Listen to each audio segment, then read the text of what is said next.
തിരുനാമത്തിന് മഹത്വമുണ്ടായിരിക്കട്ടെ. അഭിവന്യ ബ്രഹ്മാച്ചൻ, വന്ദ്യരായ വൈദികരെ, സ്നേഹമുള്ള മാതാപിതാക്കളെ, സഹോദരി സഹോദരങ്ങളെ, പരിശുദ്ധനായ പരിമളത്തിനു വേണ്ടി മലങ്കര സഭയ്ക്ക് ദൈവം നൽകിയ വലിയൊരു വരദാനമാണ്. തിരുവേലിയുടെ കബറിടം സ്ഥിതി ചെയ്യുന്ന ഈ പുണ്യഭൂമിയിൽ തിരുവചന ധ്യാനത്തിനു വേണ്ടി, ആരാധനാ പഠനത്തിനു വേണ്ടി, വിശ്വാസ ജീവിതത്തെ ഒന്നുകൂടി ഒന്ന് വിലയിരുത്തുന്നതിന് വേണ്ടി ഒരുമിച്ച് കൂടുവാൻ നമുക്ക് സാധിക്കുന്നത് വലിയ ഭാഗ്യമാണ്.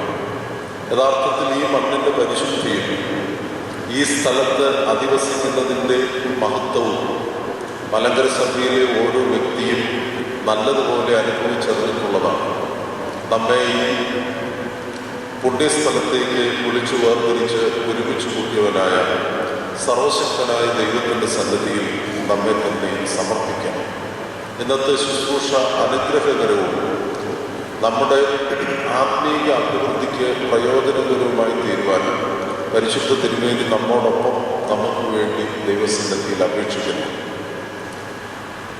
ഈ ദിവസങ്ങൾ മലങ്കര സഭയെ സംബന്ധിച്ച് വളരെ പ്രധാനപ്പെട്ട സന്ദർഭമാണ്. പരിശുദ്ധ ദൈവമാതാവിൻ്റെ വാങ്ങിപ്പിൻ്റെ പെരുന്നാളാണ് ഇന്നും നാളെയുമായി സഭ ആചരിക്കുന്നത്. 15 ദിവസം സഭ നോയം അനുഷ്ഠിച്ച് പരിശുദ്ധ ദൈവമാതാവിൻ്റെ ഓർമ്മ പെരുന്നാളിലേക്ക് അടുത്തു വരികയാണ്. ശൂലോയ പെരുന്നാൾ മലങ്കര സഭയെ സംബന്ധിച്ച് ഏറ്റവും, പൗരസ്ത്യ സഭയെ സംബന്ധിച്ച് ഏറ്റവും അനുഗ്രഹപ്രദമായി സഭ ആചരിക്കുന്ന മാതാവിൻ്റെ ഓർമ്മ പെരുന്നാളാണ്. പൗരസ്ത്യ സഭയുടെ ആരാധനാ പാരമ്പര്യങ്ങൾ പഠിക്കുകയാണെങ്കിൽ അറിയാം, ഒരാരാധനാ വർഷത്തിൽ ദൈവമാതാവിനെ കുറിച്ചുള്ള പെരുന്നാളുകൾ അനവധിയാണ്. ആ പെരുന്നാളുകളിൽ ഏറ്റവും പ്രധാനപ്പെട്ട പെരുന്നാളാണ് ഓഗസ്റ്റ് മാസം 15-ാം തീയതി നിർവഹിക്കപ്പെടുന്ന ശൂനോയ പെരുന്നാൾ. അതുപോലെ തന്നെ ഡിസംബർ മാസം 26-ാം തീയതി അമ്മയുടെ പുകഴ്ച പെരുന്നാളായിട്ട് സഭ ആചരിക്കുന്നു. ജനുവരി മാസം 15-ാം തീയതി വിത്തുകളെ പ്രതി, കതിരുകളെ പ്രതിയുള്ള പെരുന്നാൾ ആഘോഷിക്കുന്നു. മാറാനായ പെരുന്നാളാണ് എങ്കിൽ പോലും അമ്മയുടെ സ്മരണ സഭ അയവുറത്തുന്ന മറ്റൊരു സന്ദർഭമാണ് മാർച്ച് മാസം 25 വചനപ്പിൻ്റെ പെരുന്നാൾ.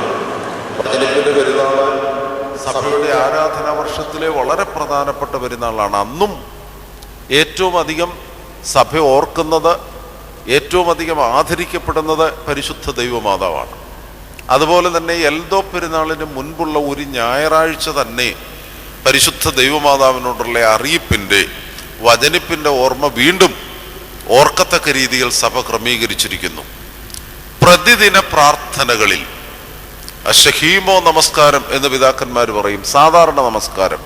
ആ സാധാരണ നമസ്കാരത്തിൽ 3-ാം മണിയിലെ പ്രാർത്ഥന തന്നെ പ്രത്യേകാൽ ക്രമീകരിച്ചിരിക്കുന്നത് പരിശുദ്ധ ദൈവമാതാവിനോടുള്ള മധ്യസ്ഥതയിൽ സഭ അഭയം പ്രാപിച്ചുകൊണ്ടാണ്.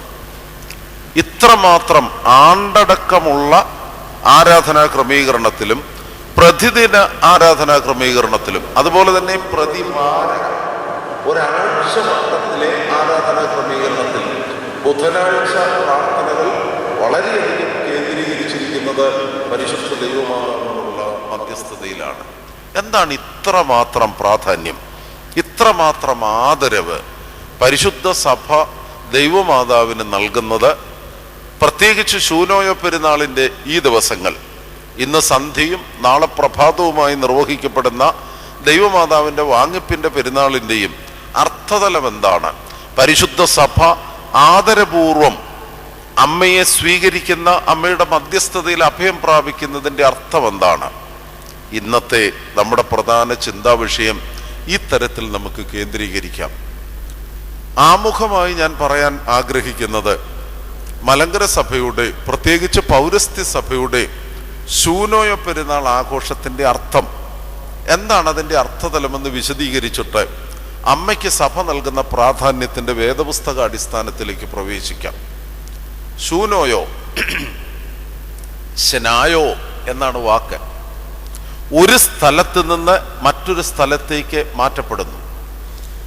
പലപ്പോഴും നമ്മളൊക്കെ തെറ്റിദ്ധരിക്കപ്പെട്ടിട്ടുള്ള ഒരു പദമുണ്ട്. പരിശുദ്ധ ദൈവമാതാവ് സ്വർഗാരോഹണം ചെയ്തു. മാതാവിൻ്റെ സ്വർഗാരോഹണ പെരുന്നാൾ. ചില ആളുകൾ അല്പം കുറച്ചുകൊണ്ട് മാതാവിൻ്റെ സ്വർഗാരോപണ പെരുന്നാൾ എന്ന് വിശദീകരിക്കും. ഒരു കാര്യം ആദ്യമേ ഓർമ്മിപ്പിക്കട്ടെ, മാതാവ് സ്വർഗാരോഹണം ചെയ്തില്ല. സ്വർഗാരോഹണം ചെയ്തത് പുതിയ നിയമ ചരിത്രത്തിൽ കർത്താവ് യേശുമശിഹ മാത്രം. സ്വർഗാരോഹണ പെരുന്നാളും യേശുമശിഹായുടെ പെരുന്നാളാണ്. കർത്താവിൻ്റെ സ്വർഗാരോഹണ പെരുന്നാളാണ് സഭയ്ക്ക് സ്വർഗാരോഹണ പെരുന്നാൾ. അതുകൊണ്ടാണ് ശൂലോക്കോ ശ്ലേക്ക് എന്ന പദം സ്വർഗത്തിലേക്ക് കയറി. യേശു ക്രിസ്തു മരിച്ച് അടക്കം ചെയ്യപ്പെട്ടു, പുനരുത്ഥാനം ചെയ്ത് കർത്താവ് യേശുമശിഹ സ്വർഗത്തിലേക്ക് കയറി, സ്വയമേവ സ്വർഗത്തിലേക്ക് കയറി. അതുകൊണ്ടാണ് ആ പെരുന്നാളിനെ ശൂലോക്കോ പെരുന്നാൾ എന്ന് പിതാക്കന്മാർ പറയുന്നത്. The feast of ascension. The feast of ascension. എന്താ ഫീസ്റ്റ് ഓഫ് അസെൻഷൻ എന്ന് പറഞ്ഞാൽ? സ്വർഗത്തിലേക്ക് കയറിയ, സ്വർഗാരോഹണം നിർവഹിക്കപ്പെട്ട പെരുന്നാൾ. ആ പെരുന്നാൾ യേശു ക്രിസ്തുവിൽ മാത്രമാണ് സഭ ദർശിക്കുന്നത്. പഴയ നിയമ ചരിത്രത്തിൽ ഹാനോക്ക് എടുക്കപ്പെട്ടു, ഏലിയാവ് എടുക്കപ്പെട്ടു എന്ന് പറയുന്നത് പഴയ നിയമ ചരിത്രം. എന്നാൽ പുതിയ നിയമ അർത്ഥതലത്തിൽ ശൂലോക്കോ സ്വർഗാരോഹണ പെരുന്നാൾ കർത്താവ് യേശുമശിഹായുടെ മാത്രം പെരുന്നാളായിട്ടാണ് സഭ ദർശിക്കുന്നത്. എന്നാൽ എന്താണ് ശൂനോയോ പെരുന്നാൾ? എപ്പോഴും ഓർക്കുക, മാതാവിൻ്റെ വാങ്ങിപ്പ് ശൂലോക്കോ പെരുന്നാളല്ല, അത് വാങ്ങിപ്പിൻ്റെ പെരുന്നാളാണ്. ഒരു സ്ഥലത്ത് നിന്ന് മറ്റൊരു സ്ഥലത്തേക്ക് മാറ്റപ്പെട്ടതിൻ്റെ പെരുന്നാള്. ഇംഗ്ലീഷിൽ ഈ പദപ്രയോഗം നല്ല വിശദീകരണം തരുന്നുണ്ട്. ഒന്ന് അസെൻഷൻ ആണെങ്കിൽ രണ്ടാമത്തത് അസംഷനാണ്. What you mean by ascension? അതൊരു ആക്റ്റീവ് വെർബാണ്. സ്വയമേവ കയറുന്നു, അതാണ് അസെൻഷൻ. അതേസമയം അസംഷൻ എടുക്കപ്പെടുന്നു, മറ്റൊരാളാൽ എടുക്കപ്പെടുന്നു. അതൊരു പാസീവ് വേർഡാണ്. പരിശുദ്ധ ദൈവമാതാവിൻ്റെത് ദ ഫീസ്റ്റ് ഓഫ് അസംഷൻ ആണ്. പരിശുദ്ധ ദൈവമാതാവിനെ സ്വർഗത്തിലേക്ക് എടുക്കപ്പെട്ടു. അതുകൊണ്ടാണ് ഈ പെരുന്നാള് വാങ്ങിപ്പിന്റെ പെരുന്നാള്. ഞാൻ ഒന്നുകൂടെ വിശദീകരിക്കാം, അപ്പൊ നിങ്ങൾക്ക് കുറെ കൂടെ മനസ്സിലാകും.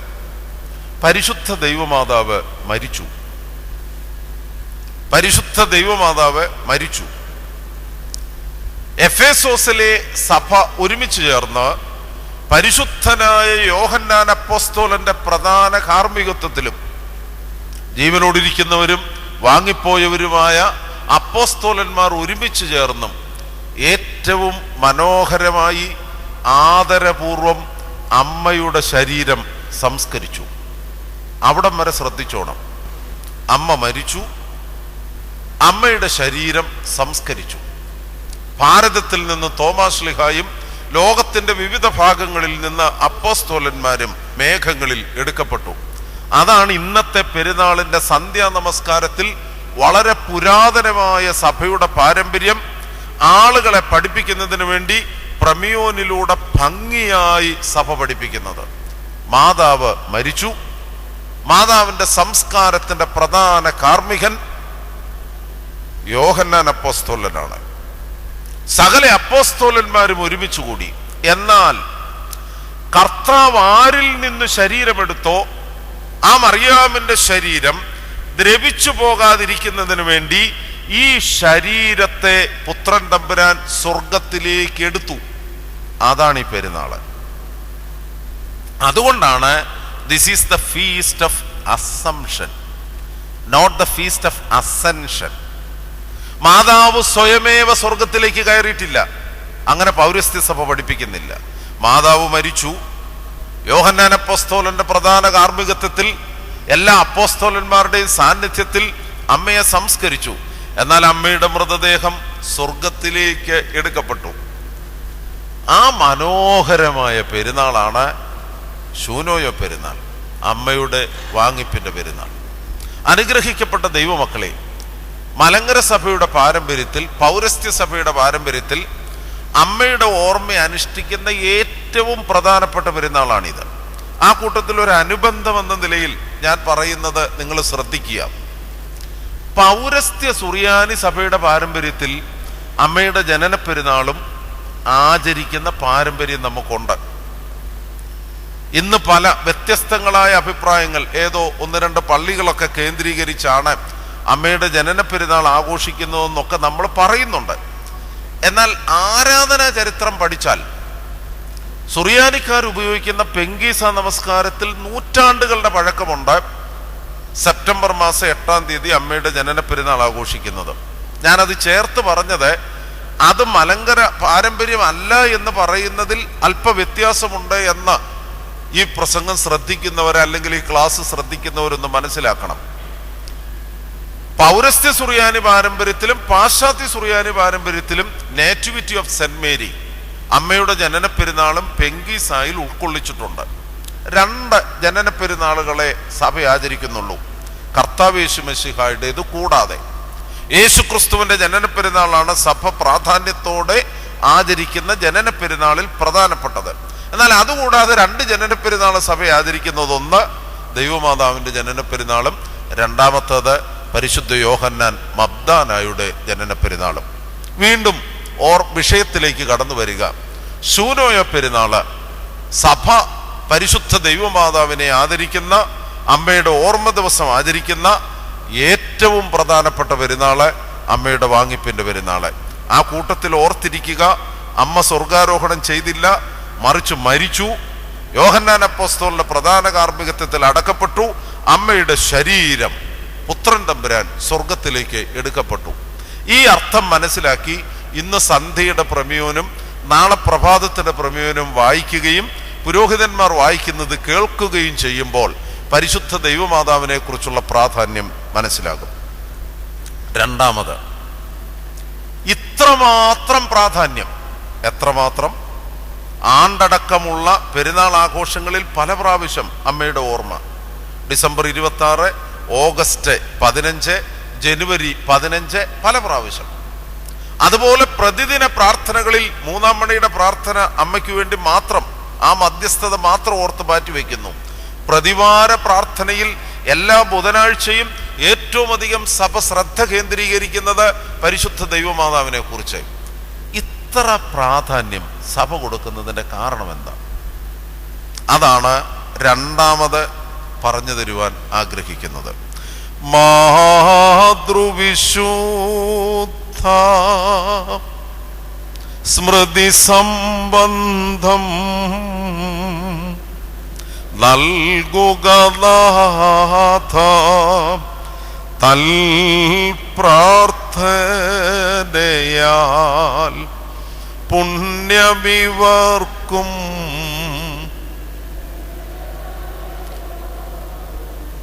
നല്ല ഓർത്തഡോക്സുകാരനാണെന്ന് അറിയണമെങ്കിൽ സത്യത്തിൽ നമ്മുടെ ശീമാ നമസ്കാരവും വിശുദ്ധ കുർബാനക്രമവും നമ്മുടെ പ്രതിദിന പ്രാർത്ഥനകളും ഒക്കെ എടുത്താൽ നമ്മുടെ പിതാക്കന്മാർ അമ്മയെക്കുറിച്ച് എത്രമാത്രം ആദരവോടെയാണ് വീക്ഷിച്ചത്. അതുകൊണ്ടാണ് പ്രധാനപ്പെട്ട ആരാധനാഗീതങ്ങളിലെല്ലാം അമ്മയുടെ അപേക്ഷയാണ് നിറഞ്ഞു നിൽക്കുന്നത്. എന്താണ് ഇതിൻ്റെ അടിസ്ഥാനം? ഒരു വാക്യം നിങ്ങളുടെ ശ്രദ്ധയിൽ കൊണ്ടുവരുന്നു, അതോടൊരുമിച്ച് മറ്റു വാക്യങ്ങൾ ഞാൻ നിങ്ങളെ പരിചയപ്പെടുത്താം. എന്നാൽ പ്രധാനപ്പെട്ട ഒരു വാക്യം വിശുദ്ധ യോഹന്നാന്റെ സുവിശേഷം 19-ാം അധ്യായം 26-ാമത്തെ വാക്യം. വിശുദ്ധ യോഹന്നാന്റെ സുവിശേഷം 19-ാം അധ്യായം 26-ാമത്തെ വാക്യം. ഞാൻ 25-ാമത്തെ വാക്യം മുതൽ മനസ്സിലാകുന്നതിന് വേണ്ടി, സന്ദർഭം കുറെ കൂടെ മനസ്സിലാകുന്നതിന് വേണ്ടി വായിക്കുകയാണ്. യേശുവിൻ്റെ ക്രൂശിനരികെ അവൻ്റെ അമ്മയും അമ്മയുടെ സഹോദരിയും ക്ലയോപ്പാവിൻ്റെ ഭാര്യ മറിയയും മഗ്ദലക്കാരത്തി മറിയയും നിന്നിരുന്നു. സന്ദർഭം ഗോകുൽത്ത മലയാണ്. യേശു ക്രിസ്തുവിന്റെ ക്രൂശീകരണമാണ് സന്ദർഭം. ഇനി 26-ാമത്തെ വാക്യം ശ്രദ്ധിക്കുക. യേശു തൻ്റെ അമ്മയും താൻ സ്നേഹിച്ച ശിഷ്യനും നിൽക്കുന്നത് കണ്ടിട്ട്, സ്ത്രീയെ, ഇതാ നിന്റെ മകൻ എന്ന് അമ്മയോട് പറഞ്ഞു. പിന്നെ ശിഷ്യനോട്, ഇതാ നിന്റെ അമ്മ എന്നും പറഞ്ഞു. ആ നാഴിക മുതൽ ആ ശിഷ്യൻ അവളെ തൻ്റെ വീട്ടിൽ കൈക്കൊണ്ടു. വിശുദ്ധ യോഹന്നാന്റെ സുവിശേഷം 19-ാം അധ്യായം 26-ാമത്തെ വാക്യം. യേശുവിന്റെ ക്രൂശിനരികെ തൻ്റെ അമ്മയും താൻ സ്നേഹിച്ച ശിഷ്യനും നിൽക്കുന്നത് കണ്ടിട്ട് യേശു അമ്മയോട്, സ്ത്രീയെ, ഇതാ നിന്റെ മകൻ എന്ന് പറഞ്ഞു. ശിഷ്യനോട് പറഞ്ഞു, ശിഷ്യ, ഇതാ നിന്റെ അമ്മ എന്ന് പറഞ്ഞു. ആ നാഴിക മുതൽ ആ ശിഷ്യൻ അവളെ സ്വഭവനത്തിൽ ചേർത്തുകൊണ്ടു. എന്തുകൊണ്ടാണ് പരിശുദ്ധ സഭയുടെ ആരാധനാ ജീവിതത്തിൽ അവിഭാജ്യ ഘടകമായി പരിശുദ്ധ അമ്മയുടെ, ദൈവമാതാവിന്റെ മധ്യസ്ഥത, ദൈവമാതാവിന്റെ സാന്നിധ്യം വിശ്വാസ സമൂഹത്തെ പ്രബോധിപ്പിക്കുകയും ആ പ്രാധാന്യം വളരെ അധികമായി സഭ ആചരിക്കുകയും ചെയ്യുന്നത്? അടിസ്ഥാനം ഒരു പരിധി വരെ പറഞ്ഞാൽ ഈ വാക്യമാണ്. യേശുവിന്റെ ക്രൂശിനരികെ അവന്റെ അമ്മയും താൻ സ്നേഹിച്ച ശിഷ്യനും നിൽക്കുന്നത് കണ്ടിട്ട് യേശു അമ്മയോട്, സ്ത്രീയെ, ഇതാ നിന്റെ മകൻ. ശിഷ്യനോട്, ശിഷ്യ, ഇതാ നിന്റെ അമ്മ. ആ നാഴിക മുതൽ ആ ശിഷ്യൻ അവളെ സ്വഭവനത്തിൽ സ്വീകരിച്ചു. പിതാക്കന്മാർ പറയുന്നത്, മുഖവര കൂടാതെ ഞാൻ നേരിട്ട് പറയട്ടെ, പിതാക്കന്മാർ പറയുന്നത് പരിശുദ്ധ സഭയുടെ ആരാധനാ ജീവിതത്തിന്റെ കേന്ദ്രമായി പരിശുദ്ധ ദൈവമാതാവ് തീർന്ന നിമിഷം ഇതാണ്. ഒന്നുകൂടെ ഞാൻ പറയുന്നു, പരിശുദ്ധ സഭയുടെ ആരാധനാ ജീവിതത്തിന്റെ കേന്ദ്ര സ്ഥാനമായി പരിശുദ്ധ അമ്മ തീർന്ന നിമിഷം ഇതാണ്. ഇത് ഭരമേൽപ്പിച്ചു കൊടുത്തത് കർത്താവേശു മെശിഹയാണ്. സ്വീകരിച്ചത് അപ്പോസ്തോലിക പാരമ്പര്യത്തിന്റെ കേന്ദ്രബിന്ദുവായ യോഹന്നാനാണ്. അങ്ങനെ കർത്താവേശു മെശിഹ അപ്പോസ്തോലിക സഭാ സമൂഹത്തിനെ ആധ്യാത്മിക ജീവിതത്തിന്റെ ശ്രേഷ്ഠ മധ്യസ്ഥതയായി പരിശുദ്ധ അമ്മയെ ഏൽപ്പിച്ചു കൊടുത്ത മനോഹര നിമിഷമാണ് ക്രൂശിനരികെ. അത് പ്രതിപാദിക്കുന്നത് വിശുദ്ധ യോഹന്നാന്റെ സുവിശേഷം 19-ാം അധ്യായം 26-ാമത്തെ വാക്യം. ഞാനിത് മനസ്സിലാകാൻ അല്പം കൂടി വിശദീകരിക്കാം. ആ വിശദീകരണത്തോടെ നിങ്ങൾക്ക് ഇതിൻ്റെ അർത്ഥതലം കുറെ കൂടെ മനസ്സിലാകും. യഥാർത്ഥത്തിൽ അമ്മയുടെ ചുമതല, അമ്മ ഈ ലോകത്തിൽ നിർവഹിച്ചത് എന്താണ്? ഈ ചരിത്ര ലോകത്തിൽ പരിശുദ്ധ ദൈവമാതാവിന്റെ പ്രാധാന്യം എന്താണ്? വളരെ വളരെ ലളിതമായി നമുക്ക് മനസ്സിലാക്കാം. അമ്മ ദൈവപുത്രനെ ഉദരത്തിൽ വഹിച്ച് ദൈവപുത്രനെ പ്രസവിച്ചു. അതുകൊണ്ടാണ് നമ്മൾ പറയുന്ന മനോഹരമായൊരു വിശേഷണം മറിയാം യൊൽദാസ് അലോഹോ, ദൈവജനനി. അതാണ് സഭയുടെ വിശേഷണം. അമ്മയെക്കുറിച്ചുള്ള സഭയുടെ വിശേഷണം ഇതാണ്, ദൈവജനനി. മറിയം യൊൽദാസ് അലോഹോ, മറിയം ദൈവത്തെ പ്രസവിച്ചവളാണ്. അപ്പോൾ മറിയാം ഈ ചരിത്ര ലോകത്തിൽ നിർവഹിച്ച കടമ എന്താണ്? അദൃശ്യനായ ദൈവത്തെ ചരിത്ര ലോകത്തിൽ അമ്മ ദൃശ്യനായി നൽകി. The invisible God is visible through Saint Mary. പരിശുദ്ധ മറിയാമിലൂടെ അദൃശ്യനായ ദൈവം ലോകത്തിന് പ്രത്യക്ഷപ്പെട്ടു. അതാണ് അമ്മയുടെ പ്രാധാന്യം. അന്നുവരെ യഹോവയാൻ ദൈവം, സർവശക്തനാൻ ദൈവം ചരിത്ര ലോകത്തിനെ സമീപിക്കുവാൻ പ്രാപ്യമല്ലാത്ത രീതിയിൽ അദൃശ്യനും അകലെയുമായിരുന്നു. എന്നാൽ അദൃശ്യനായ ദൈവം മറിയാമിലൂടെ ചരിത്ര ലോകത്തിന് ദൃശ്യനായി. ഇതാണ് അമ്മ ചെയ്ത, ലോകത്തിന് ചെയ്ത, ചരിത്രത്തിന് നൽകിയ വലിയ സംഭാവന. വേദപുസ്തക ചരിത്രത്തിലും വേദശാസ്ത്ര ഭാഷയിലും പറഞ്ഞാൽ രക്ഷാകര ചരിത്രത്തിൽ അമ്മയുടെ പ്രാധാന്യം ഇതാണ്. കാര്യം അമ്മ അദൃശ്യനായ ദൈവത്തെ ചരിത്ര ലോകത്തിന് നൽകി, ഉദരത്തിൽ വഹിച്ച് ദൈവത്തെ പ്രസവിച്ചു. അങ്ങനെ ദൈവപുത്രൻ, വചനം ദൈവമായി നമ്മുടെ ഇടയിൽ പാർത്തു. യെശയ്യാപ്രവചനം 7-ാം അധ്യായം 14-ാമത്തെ വാക്യം. ഈ വാക്യങ്ങളും ഞാൻ ഈ പറയുന്നതൊക്കെ ഒന്ന് ശ്രദ്ധിച്ചിരിക്കുന്നത് നല്ലതാണ്. ഞാൻ ഇനി ചെറിയ ചില ക്ലൂ ഒക്കെ പറയാം ഓർത്തിരിക്കാൻ. പുസ്തകം യെശയ്യാപ്രവചനം അധ്യായം 7 വാക്യം 14. 7 എന്നേലും ഒന്ന് പറ, ചുമ്മാ ഇരിക്കാതെ. ഒന്നാമത് ഇവിടെ ഈ കാറ്റൊക്കെ കൊണ്ടിരുന്ന ഉറങ്ങിപ്പോവും. 7 14. കന്യക ഗർഭിണിയായി ഒരു മകനെ പ്രസവിക്കും, അവന് ദൈവം നമ്മോടുകൂടെ എന്നർത്ഥമുള്ള ഇമ്മാനുവേൽ എന്ന് പേർ വിളിക്കപ്പെടും. യെശയ്യാ പ്രവാചകനാൽ വർഷവർഷാന്തരങ്ങൾക്ക് മുൻപ് നടന്ന പ്രവചനം മറിയാമിൽ നിവൃത്തീകരിക്കപ്പെട്ടു. അതുകൊണ്ടാണ് മറിയാം ചരിത്ര ലോകത്തിന് നൽകിയ, രക്ഷാകര പദ്ധതിക്ക് നൽകിയ ശ്രേഷ്ഠമായ സംഭാവന. മറിയാം ദൈവത്തെ പ്രസവിച്ചു. ഉൽപ്പത്തി പുസ്തകം 3-ാം അധ്യായം 15-ാം വാക്യം. ആ വാക്യവും ശരിക്ക് പഠിച്ചിരിക്കേണ്ട ഒരു വാക്യമാണ്. ഉൽപ്പത്തി പുസ്തകം 3-ാം അധ്യായം 15-ാം വാക്യം. ഞാൻ നിനക്കും സ്ത്രീക്കും നിന്റെ സന്തതിക്കും അവളുടെ സന്തതിക്കും തമ്മിൽ ശത്രുത്വം ഉണ്ടാക്കും. ഞാൻ നിനക്കും, യഹോവയാം ദൈവം പറുദീസയിൽ നിന്ന് പുറത്താക്കപ്പെട്ട മനുഷ്യനോടും മനുഷ്യന് പറുദീസ നഷ്ടപ്പെടുവാൻ കാരണമായി തീർന്ന പിശാചിനോടും പറയുന്ന വാക്കുകളാണിത്. യഹോവയാം ദൈവം പറുദീസയിൽ നിന്ന് പുറത്താക്കപ്പെട്ട മനുഷ്യരോടും, ആദാമിനോടും ഹവ്വയോടും, മനുഷ്യൻ പറുദീസയിൽ നിന്ന് പുറത്താകുവാൻ കാരണക്കാരനായ പിശാചിനോടും പഴയ പാമ്പിനോടും പറയുന്ന വാക്കാണ് ഞാൻ നിനക്കും. നിനക്കും എന്ന് പറയുന്നത് ആരോടാ?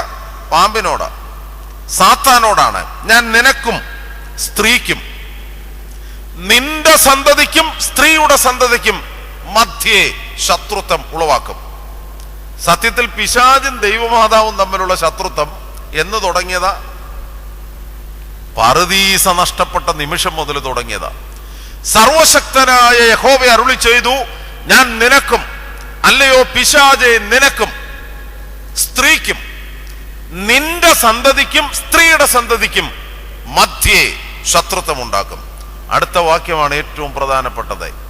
സ്ത്രീയുടെ സന്തതി, ബാക്കി പറ, സർപ്പത്തിന്റെ തലയെ ചതയ്ക്കും. ഈ ശത്രുത്വത്തിന്റെ പരിഹാരം എന്താണ്?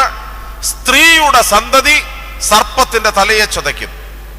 സൃഷ്ടിയുടെ ആരംഭം മുതൽ പറുദീസ നഷ്ടപ്പെട്ട മനുഷ്യവർഗം നോക്കിപ്പാർത്തിരുന്ന ഒരു നിമിഷമാണ് ഈ സ്ത്രീയെ കുറിച്ച്, ഈ സ്ത്രീയുടെ സന്തതിയെ കുറിച്ച്.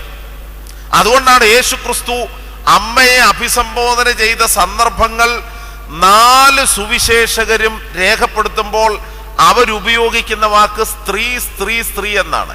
എന്താ കാരണം? എബ്രായക്കാർ നോക്കിപ്പാർത്തിരിക്കുന്ന ഒരു സ്ത്രീ ഉണ്ട്. വിശുദ്ധ മത്തായി ശ്ലീഹായും മർക്കോസ് എവൻഗേലിയോസ്തായും ലൂക്കോസ് എവൻഗേലിയോസ്തായും യോഹന്നാൻ അപ്പോസ്തലനും വ്യക്തമായി പഠിപ്പിച്ചു, ആ സ്ത്രീ ഈ സ്ത്രീയാണ്. എബ്രായ ചരിത്രത്തിന്റെ ആരംഭം മുതൽ മനുഷ്യവർഗം നോക്കിപ്പാർത്തിരിക്കുന്ന ആ സ്ത്രീ ആരാണ്? പരിശുദ്ധ ദൈവമാതാവാണ്. അതുകൊണ്ടാണ് കുരിശിന്റെ ചുവട്ടിൽ തൻ്റെ അമ്മയും താൻ സ്നേഹിച്ച ശിഷ്യനെ നിൽക്കുന്നത് കണ്ടിട്ട് യേശു അമ്മയോടെ അമ്മേ എന്നല്ല പറഞ്ഞേ, എന്നാ പറഞ്ഞേ? സ്ത്രീയെ, ഇതാ നിന്റെ മകൻ. കാനാവിലെ കല്യാണത്തിനും ഉപയോഗിച്ച സംബോധനവാചകം സ്ത്രീയെ എന്ന. യഥാർത്ഥത്തിൽ ഇത് സുവിശേഷകരുടെ വിവരണമാണ്. സുവിശേഷകർ അങ്ങനെ വിവരിക്കുന്നതിന്റെ കാരണം ഉൽപ്പത്തി പുസ്തകം 3-ാം അധ്യായം 15-ാം വാക്യമാണ്. കാരണം സൃഷ്ടിയുടെ ആരംഭം മുതൽ രക്ഷാകര ചരിത്രത്തിൽ, വിമോചന ചരിത്രത്തിൽ നോക്കിപ്പാർത്തിരിക്കുന്നു അദൃശ്യനായ ദൈവത്തെ ചരിത്ര ലോകത്തിലേക്ക് കൊണ്ടുവരുവാൻ ഒരു സ്ത്രീ. എന്തിനു വേണ്ടി? സർപ്പത്തിന്റെ തലയെ ചതയ്ക്കുവാൻ. പിശാചിന്റെ ബന്ധനത്തിൽ നിന്ന് മനുഷ്യവർഗത്തെ മോചിപ്പിച്ചോ മരണത്തിൽ നിന്ന് ജീവനിലേക്ക് മനുഷ്യവർഗത്തെ നയിക്കുന്നതിനു വേണ്ടി ചരിത്രം നോക്കിപ്പാർത്തിരുന്ന സ്ത്രീയാണ് ആരെ? എന്നേലൊന്ന് പറയുന്നേ, പരിശുദ്ധ ദൈവമാതാവ്. ഈ പരമലപ്പള്ളിയിലെ പ്രസംഗത്തിന്റെ വലിയൊരു പ്രശ്നം ഇതാ. ഞാൻ പറയുന്നത് എനിക്ക് മാത്രം കേൾക്കാം, നിങ്ങൾക്കൊക്കെ കേൾക്കാവോ? എന്നാ എൻ്റെ കൂടെ ചൊല്ലിക്ക്. നിന്നാൾ സ്തുതിയൊടു രാജമകൾ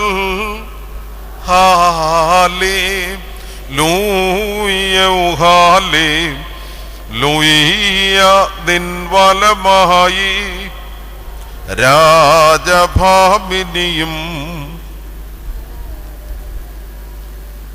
സഭ എപ്പോഴും പരിശുദ്ധ അമ്മയുടെ മധ്യസ്ഥതയിൽ അഭയം പ്രാപിക്കും ചൊല്ലുന്നത് ഇതാ. വാക്യം ഏതാണെന്നറിയാവോ? വാക്യം ഏതാ? ഞാനിപ്പോ എത്ര വാക്യം പറഞ്ഞു? ആദ്യം പറഞ്ഞത് യോഹന്നാന്റെ സുവിശേഷം 19-ാം അധ്യായം 26-ാം വാക്യം. അതിനോട് ചേർന്ന് പറഞ്ഞ മറ്റൊരു വാക്യം യെശയ്യാ പ്രവചനം 7-ാം അധ്യായം 14-ാം വാക്യം. അതിനോട് ചേർത്ത് പറഞ്ഞ മറ്റു വാക്യം ഏതായിരുന്നു? ഉൽപ്പത്തി പുസ്തകം 3-ാം അധ്യായം 15-ാം വാക്യം. എന്നാൽ എബ്രായ ചരിത്രം മനുഷ്യന്റെ വീഴ്ച മുതൽ ഈ സ്ത്രീക്ക് വേണ്ടി നോക്കി പാർത്തിരുന്നു എന്നതിന് വളരെ വ്യക്തമായ മറ്റൊരു തെളിവാണ് 45-ാം സങ്കീർത്തനം. എത്രാം സങ്കീർത്തന? 45-ാം സങ്കീർത്തനം 9, 10, 11 വാക്യങ്ങൾ. ഇതാണ് ഇന്നും അമ്മയെക്കുറിച്ചുള്ള മധ്യസ്ഥതയിൽ സഭ നിത്യേന ഉപയോഗിക്കുന്നത്. 9-ാമത്തെ വാക്യം, നിന്റെ സ്ത്രീരത്നങ്ങളുടെ കൂട്ടത്തിൽ ആരുണ്ട്? രാജകുമാരികളുണ്ട്. 45-ാം സങ്കീർത്തനം എടുക്കാൻ വിഷമാണ്. ചിലപ്പോൾ ഇപ്പോഴത്തെ ഈ ഒട്ടിപ്പിടിച്ചിരിക്കുകയായിരിക്കും, നമ്മളത് വായിക്കാത്തതുകൊണ്ട് ചിലപ്പം എടുക്കാനും വിഷമായിരിക്കും. നിന്റെ സ്ത്രീരത്നങ്ങളുടെ കൂട്ടത്തിൽ രാജകുമാരികളുണ്ട്. അടുത്ത വാക്യം, നിന്റെ വലത്ത് ഭാഗത്ത് രാജ്ഞി ഓഫീർ തങ്കമണിഞ്ഞു നിൽക്കുന്നു. അല്ലയോ കുമാരി, കേൾക്കുക, നോക്കുക, ചെവി ചായ്ക്കുക, സ്വജനത്തെയും നിന്റെ പിതൃഭവനത്തെയും ഉപേക്ഷിക്കുക. ഇത് എബ്രായ പ്രവാചകന്മാരും എബ്രായ കവികളും എബ്രായ കൂട്ടത്തിലെ നീതിമാന്മാരായ വ്യക്തികളെല്ലാം നോക്കിപ്പാർത്തിരുന്നതാണ്. 45-ാം സങ്കീർത്തനം തുടങ്ങുന്നത് തന്നെ എന്റെ ഹൃദയം ശുഭവചനം കൊണ്ട് നിറഞ്ഞു കവിയുന്നു. ആരെക്കുറിച്ചുള്ള പ്രതീക്ഷയാണ്? വരുവാനുള്ള മശിഹായെ കുറിച്ചുള്ള പ്രതീക്ഷയാണ്. അതുകൊണ്ടാണ് ഈ രാജകീയ കീർത്തനത്തിന്റെ തുടക്കത്തിൽ കവി വിളിച്ചു പറയുകയാണ്, എന്റെ ഹൃദയം ശുഭവചനം കൊണ്ട് നിറഞ്ഞു കവിയുന്നു, എന്റെ കൃതി രാജാവിന് വേണ്ടിയുള്ളതാകുന്നു, എന്റെ നാവ് സമർത്ഥനായ ലേഖകന്റെ എഴുത്തുകോൽ പോലെയാകുന്നു. അത്ര മനോഹരമായി എബ്രായ പ്രതീക്ഷ, മശിഹായെ കുറിച്ചുള്ള പ്രതീക്ഷ ലേഖകൻ കവി വിവരിക്കുകയാണ്. 9-ാമത്തെ വാക്യം മുതൽ അഭിഷിക്തനായ മശിഹായെ കുറിച്ച് പ്രതിപാദിക്കുന്നു. 9-ാമത്തെ വാക്യത്തിൽ പറയുന്നു, നിന്റെ വലതുവശത്ത് രാജ്ഞി ഓഫീർ തങ്കം അണിഞ്ഞു നിൽക്കുന്നു. അല്ലയോ കുമാരി, കേൾക്കുക, നോക്കുക, ചെവി ചായ്ക്കുക, സ്വജനത്തെയും പിതൃഭവനത്തെയും ഉപേക്ഷിക്കുക. കാരണം അവൻ നിന്റെ രാജാവാണ്. യഥാർത്ഥത്തിൽ പരിശുദ്ധ സഭ ദൈവമാതാവിനെ കുറിച്ച് ഓർക്കുമ്പോഴും സഭയെക്കുറിച്ച് പഠിപ്പിക്കുമ്പോഴും ഈ വാക്യം തന്നെയാണ് ഉപയോഗിക്കുന്നത്. ഞാൻ നിങ്ങളോട് പറഞ്ഞു, രക്ഷാകര ചരിത്രത്തിലെ അമ്മയുടെ പ്രാധാന്യം, അല്ലെ ചരിത്രത്തിന് അമ്മ നൽകിയ സംഭാവന, അതെന്നതാണ്?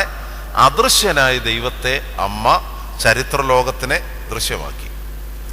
യഥാർത്ഥത്തിൽ ഈ ചുമതല തന്നെയാണ് ആര് നിർവഹിക്കുന്നത്?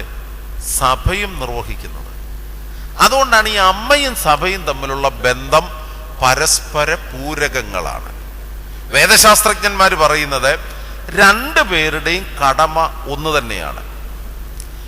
സുറിയാനിക്കാരുടെ വേദശാസ്ത്രം പറയുന്നത് ഇച്ചിരൂടെ ഭംഗിയായിട്ടാണ്. അമ്മ നിർവഹിച്ച കടമ ചരിത്ര ലോകത്തിലേക്ക്, വർത്തമാന കാലഘട്ടത്തിലേക്ക് സഭ ഇങ്ങനെ പ്രസരിപ്പിച്ചുകൊണ്ടിരിക്കുകയാണ്. The function of St. Mary is extended to the present time through the church. സഭയിലൂടെ അമ്മയാൽ നിർവഹിക്കപ്പെട്ട കടമ, അമ്മയാൽ നിർവഹിക്കപ്പെട്ട രക്ഷാകര ചരിത്രത്തിന്റെ സംഭാവന ചരിത്ര ലോകത്തിലേക്ക് സന്നിധിപ്പിക്കുകയാണ് പരിശുദ്ധ സഭ. മനസ്സിലായില്ല? ഒന്നുകൂടെ പറയാം. അമ്മ അദൃശ്യനായ ദൈവത്തെ ചരിത്ര ലോകത്തിൽ ദൃശ്യനാക്കി കൊടുത്തു. സഭയും ചെയ്യുന്നതന്നെ.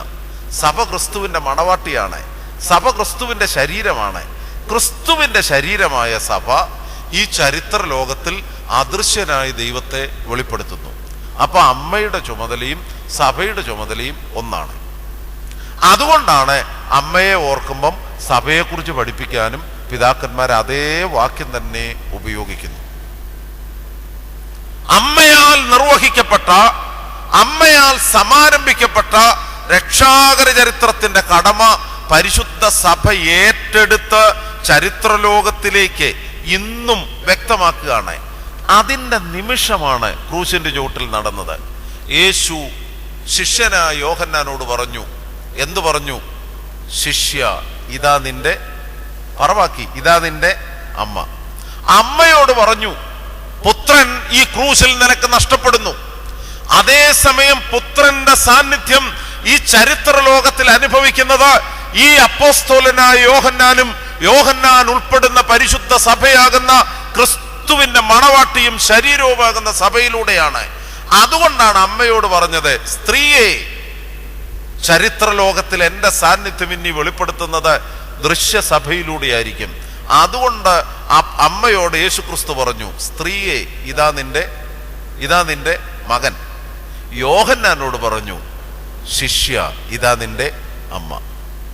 സഹോദരങ്ങളെ, അദൃശ്യനായ ദൈവത്തെ ചരിത്രലോകത്തിൽ ദൃശ്യമാക്കിയ പരിശുദ്ധ ദൈവമാതാവ് പുത്രന്റെ ക്രൂശ് മരണത്തിൽ മറ്റൊരു സത്യം കൂടെ ലോകത്തെ പഠിപ്പിച്ചു. ആ പുത്രൻ തമ്പുരാൻ ക്രൂശിൽ മരിച്ചുവെങ്കിലും, അവൻ പുനരുത്ഥാനം ചെയ്ത് സ്വർഗാരോഹണം ചെയ്തുവെങ്കിലും, അവൻ ഇന്നും നമ്മോടുകൂടെ ഉണ്ട്. എങ്ങനെ? തൻ്റെ ശരീരമാകുന്ന പരിശുദ്ധ സഭയിലൂടെ. ആ കൂട്ടത്തിൽ ഒരു കാര്യം കൂടി ഓർത്തു, അമ്മ ഇന്നും നമ്മോടുകൂടെ ഉണ്ട്. അമ്മ ഇന്നും നമ്മോടുകൂടെ ഉണ്ട്. എങ്ങനെയാണെന്നറിയാവോ? അപ്പോസ്തോലിക സഭ ആരാധന ജീവിതത്തിന്റെ മധ്യേ അപ്പോസ്തോലനായ യോഹന്നാൻ മുഖാന്തരം സഭയിലേക്ക് അമ്മയെ സ്വീകരിച്ചിരിക്കുന്നു. ഇതാണ് ഓർത്തഡോക്സ് സഭയുടെ വിശ്വാസം. ഇതാണ് ഓർത്തഡോക്സ് സഭ പരിശുദ്ധ ദൈവമാതാവിനെ ഇത്രമാത്രം ആദരവ് കൊടുക്കുന്നതിൻ്റെ അടിസ്ഥാനം. എത്ര ശക്തമായിട്ടാണ് നമ്മുടെ പിതാക്കന്മാർ ഈ നിമിഷങ്ങളെ മനസ്സിലാക്കുന്നത്. നിങ്ങൾക്കറിയാവോ, ഒരു കുഞ്ഞിനെ മാമോദീസ മുക്കുമ്പോൾ, പ്രത്യേകിച്ച് ഒരു പെൺകുട്ടിയെ മാമോദീസ മുക്കുമ്പോൾ, ആൺകൊച്ചിനെ മാമോദീസായും ആൺകുട്ടിയെയും പെൺകുട്ടിയെയും മാമോദീസ മുക്കുന്ന സമയത്ത് വലിയ വ്യത്യാസമൊന്നുമില്ല. 99% രണ്ടും ഒരുപോലെയാണ്. എന്നാൽ ഒരു വ്യത്യാസമുള്ളത്, പ്രധാനപ്പെട്ട വ്യത്യാസങ്ങളിൽ ഒന്ന് ആദ്യം ചൊല്ലുന്ന കുക്കുലിയോന്റെ വ്യത്യാസമാണ്. ആൺപൈതങ്ങളെ നാഥന് നൽകീൻ എന്നാണ് ആൺകൊച്ചുങ്ങളെ മാമോദീസ മുക്കുമ്പോൾ ചൊല്ലുന്ന കുക്കുലിയോൻ. എന്നാൽ പെൺകൊച്ചുങ്ങളെ മാമോദീസ മുക്കുമ്പോൾ ചൊല്ലുന്ന കുക്കുലിയോൻ ഏതാന്നോ? ഈ 45-ാം സങ്കീർത്തനം 9, 10, 11 വാക്യങ്ങൾ അത് തന്നെയാണ്. നിന്നു മഹിമയോടാ രാജകുമാരി, ഹാലേലൂയ, വലതുവശത്തായി രാജേശ്വരിയും, ഓഫീർ തങ്കത്തുകിലങ്കിയണിഞ്ഞോളേ, ഹാലേലൂയ, കേൾക്കുക, നോക്കുക, ചെവിചായിക്ക.